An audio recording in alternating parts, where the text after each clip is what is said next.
Yes goy, may buntag, another day, another haircut goy. So gamit na diri goy og clipper nga chargeable ni siya goy. So nindot kasi gamiton goy. Og dito dugayong Ginoo so mao ni ato nang kiskisan ni atong customer goy. Fast forward goy from dali-dali po na itong video goy. Kaya taas-taas ba dugay-dugay ba po ni goy. So ato na forward goy. Mao na siya goy no, gamit na og kanang guard na goy. So kita gyud pahag goy. So mao na lami kina goy no.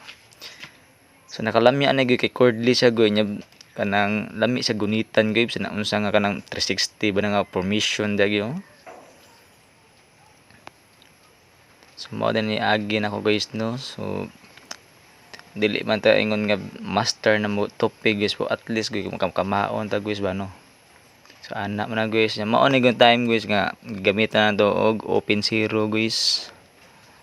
Kiss gigayo guys ba. Nga sige mo na kiss goy tuyoko na masyagoy ala paspasan mo gamay goy.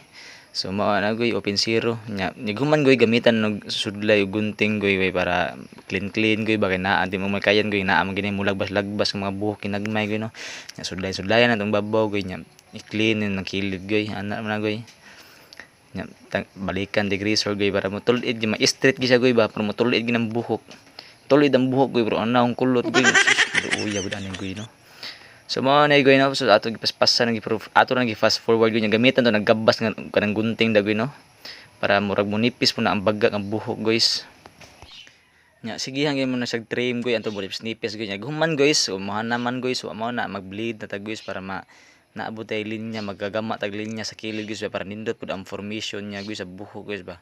So mao na guys nag-bleed ako guys tuon-tuon ta gamit og labaho sa labaho ba sa gyud mo ilan guys. Og yes guys, og nahuman na kita og topic guys, og mao na ni ang final guys. So og salamat sa patan-aw sa atong video guys, og please follow and share ta guys. Thank you.